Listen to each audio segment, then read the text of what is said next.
So this is the official Neon Norfolk studio visit takeover.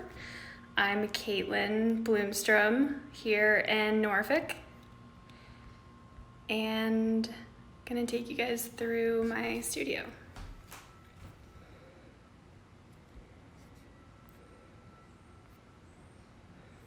Definitely never done this before, so feel free to, give me tips as you see fit. Hey, Jackie.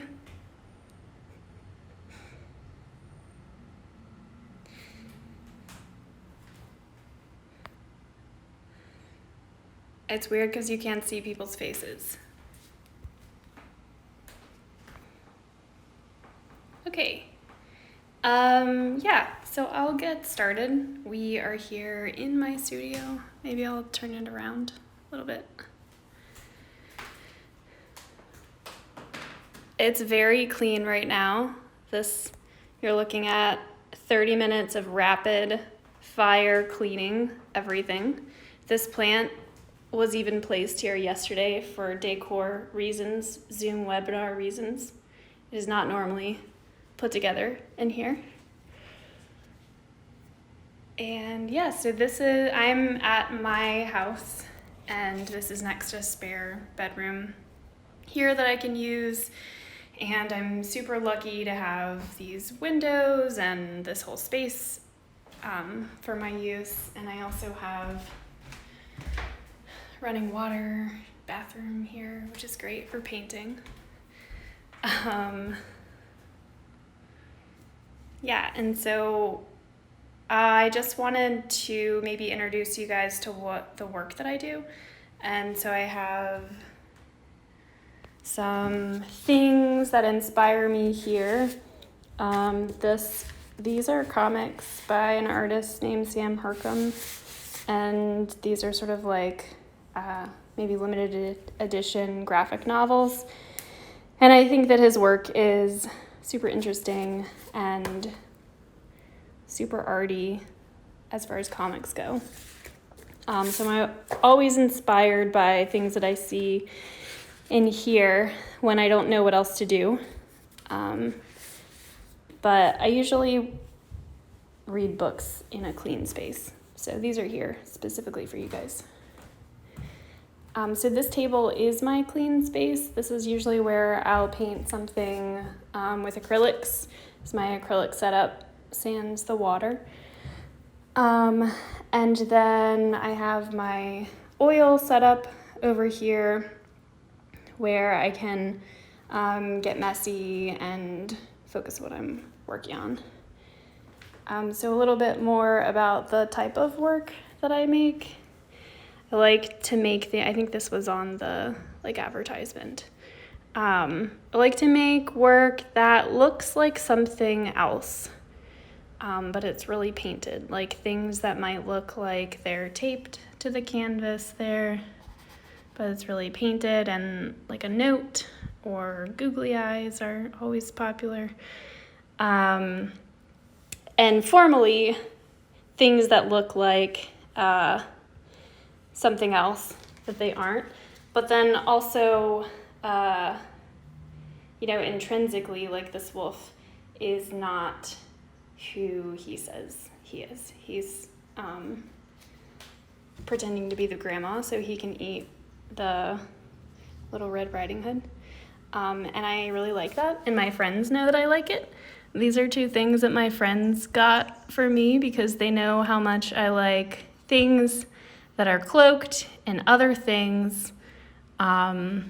This is a sheep wearing wolf's clothes, and this is the wolf who's just eaten Little Red Riding Hood, but she doesn't care. So, kind of to that effect, things that look like other things. I draw a lot in my sketchbooks, and I love to draw imagery from those, and specifically thinking about a sketchbook as an object, and then the things that are drawn within the sketchbook also as, marks that have happened in the past. So, here you can see specifically those transferred papers and thoughts and marks. And then even furthermore, sometimes I like to make things that look like the thing but are totally not the thing, like this file folder, which is made from a Tony Orsler backing, 18 by 14 inches from the Chrysler that they threw away. Don't worry, it's just the mat board backing the work. So yeah, I just cut it to look like a file folder because I thought it would be fun. And then up here, I usually have works that I'm thinking about that either they're finished or I think they're finished, and I kind of want to like step back and just give them a good look as if I were someone else. And then of course over here is what I'm actually working on. And you might recognize the photo here, both that I'm working on and then there. Oh, I can zoom, that's cool. That is a Frederick Hammersley work. It's titled Eve, and I just thought it was really subtle, but also pretty vulnerable. She's pulling back her hair. I think it's really cool. And that artist also does a lot of interesting abstract paintings, which I also really love, that he does these two different types of works.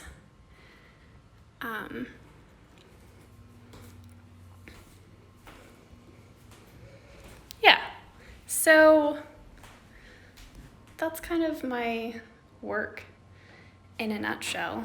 I don't know if anyone has any questions or if you're just tuning in. I also have brought in, this box is one of many, many, many boxes that I have of every piece of paper that I save ever. I think this is a VMFA rejection letter from some sort or another. And I think that I save these papers because they turn up as material that I could put together, for a compilation kind of like this that reminds me of something that I've done in the past. Where do you spray paint? Rachel just asked me, like, physically, where do I do it? Certainly not in this room. So I do use spray paint. That's kind of what the background's obviously here, and not there, but here and here. Use spray paint in my outdoor studio, which is right out here. You can see. It's the alley kind of next to my apartment. So I can, definitely need to be outside, and I wear a mask and gloves and have a tarp and, have a whole setup. I don't have a ventilation hood or anything like that, like a proper studio, so I suppose people around me can smell the fumes, but gotta do what you gotta do. Definitely need to be outside.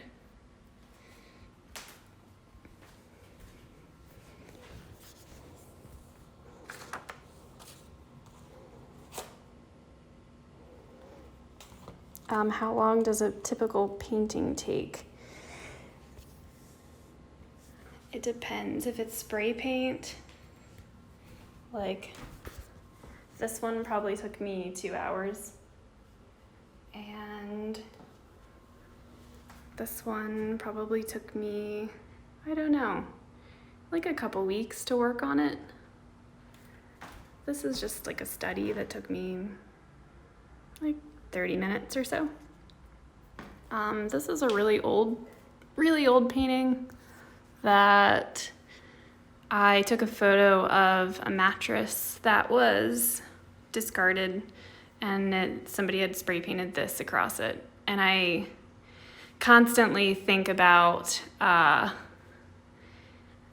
you can see, this phrase, no good and 100 false starts. I'm just constantly thinking of failure in general, I think, as an artist and a person, and how you can do one good thing that you feel is good and then, not be happy with the next 5 things. So it's something I'm always thinking about, and satirically so. Gotta make light of it. Allison says, how do you balance your art making with a full-time job? Good question. I don't know. It comes in waves and ebbs and flows. Like, if I'm okay with staying up really late and for a week to work on a thing, I just decide I will be staying up late to get something done. That's usually the best time for me to work, is at night, even though I have this sun-filled studio. And Sundays are my day to do whatever I want as far as projects go. So I'll finish up some loose ends on Sundays. But what drives me most is when I have a deadline, probably for most people. If I have a deadline imposed by me or a friend or a project, it's easier for me to set aside that time while working a full-time job. Somebody said, did you spray no good, or is it hand-painted? I think they're referring to this painting, the no good painting. No, it is hand-painted with oil paint, but I tried to make it look like it was spray painted. Because again, I like things that look like the things they aren't, right?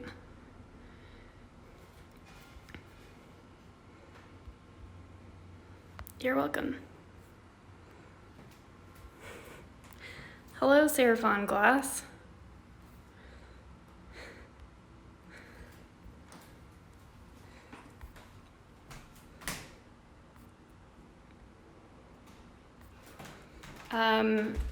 And right now I'm working on this guy,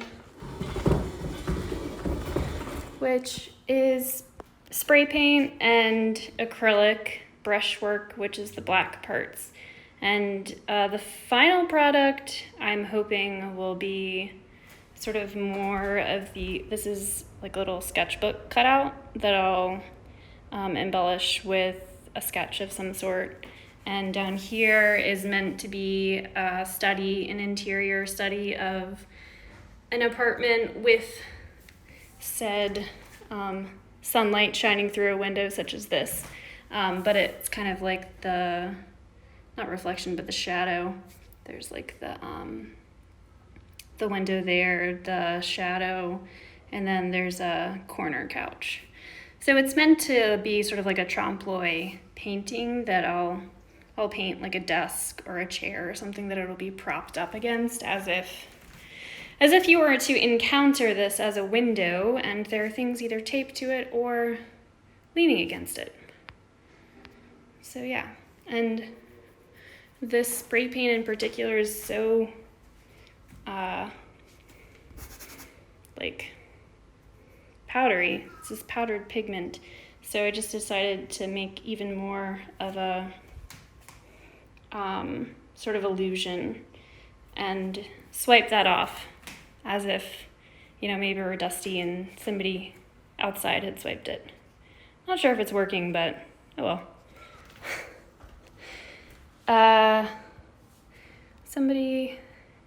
My brother's watching. How do you typically begin a painting? Where is your jump off point? That's a very good question. I think that I usually start a painting after I've drawn the subject a lot of times. Like I've drawn it over and over in my sketchbook, or, thought about what the image means and what it would mean for it to be painted. onto a surface. And again, like this guy, this file folder. The file folder to me means it's like a draft, and it's something that you save other drafts into. It's never really finished. So I think my jumping off point for this was literally having like stacks and stacks of file folders and having stuff shoved into them, and thinking about what that means to me, and then also conceptually, what does it mean to create something that can't be used, but it's just an image of the thing that means something to you. I don't know if that makes sense.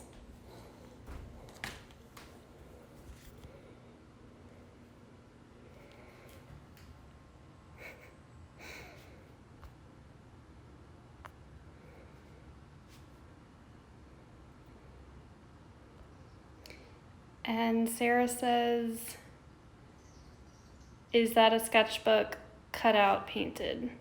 I'm not, maybe that was a while ago that you asked, Sarah. I'm not sure if I've already passed. But I was thinking here again about the shape of a file folder. So that kind of goes in a lot of different ways, like, you know, creating your own character or your own glyphs in art. I know that this is a shape of file folder. I'm not sure if others would see that, but I know that it means, you know, saving ideas or a draft or whatever. So I've sort of implied that that concept onto then whatever I put behind it. It's supposed to say best value in googly eyes, but it's not a success. That's why this is still a draft. But I see that I can share some process shots on here, which I'm trying to get to now. Okay. So this guy, it's taped off right now, which is kind of unfortunate because you can't see the very beginning, but I don't know if you can see now what's on the screen. This is sort of how it started.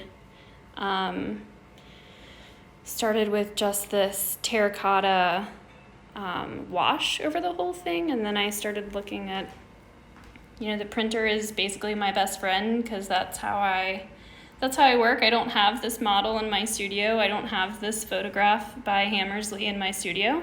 So printing that guy out and pretty much one-to-one, I don't grid it. I just sort of freehand draw. And then, so it started out with the underpainting, and that's all done in acrylic just because it's quick. And I can use my trusty hair dryer and dry it and get that over with. And then here's a detail of starting the little details kind of that are strewn about the counter,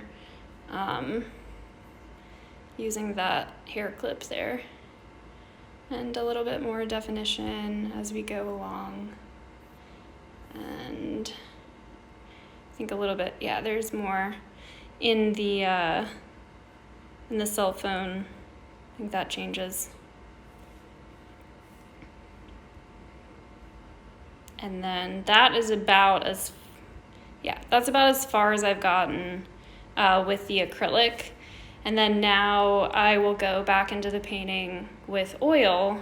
And that's a personal choice because I like the graphic quality of the underpainting to really get the very bright whites and the very dark darks, and just to get those in quickly. And now I'll be able to go back into the skin and the hand and the rubber band and make them soft like skin. And I struggle creating that softness with acrylics. I much prefer doing that with oils. But yeah, to get it done in a timely manner, I just like to do the whole thing in a whole underpainting in acrylic. And yeah.